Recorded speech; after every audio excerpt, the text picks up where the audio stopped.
Good morning, guys. Yesterday, Mr.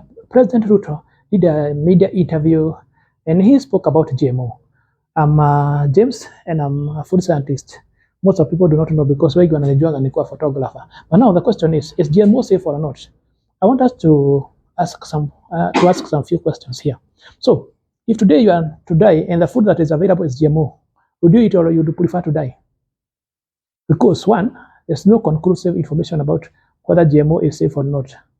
On the other hand, the only big problem I have with the GMO is that once we start consuming GMOs have a problem with organic plants. So most of them destroy the organic plants. And once we start doing GMOs or farming GMOs, the thing is that Monsanto will not allow us to have the patent for the seeds. And we will be in masses of Monsanto. And Monsanto has been one of our most evil companies I know about in the world, because we know how many times they have been involved in crooked research.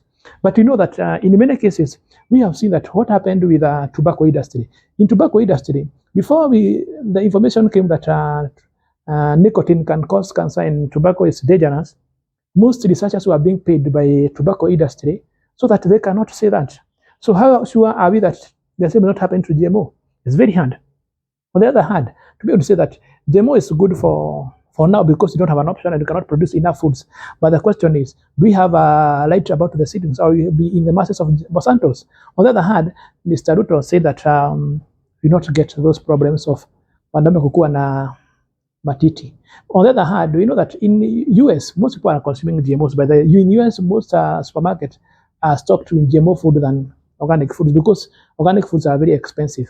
On the other hand, we have seen that in US kuna umama mingi sana inaendelea. Sijui kama umama ndio inafanya inatoka kula GMOs.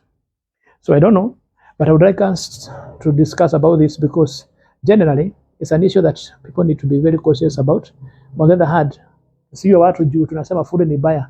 Unaweza kula because if given a chance, eat GMO or die today because hakuna food ingine. I would definitely eat GMOs.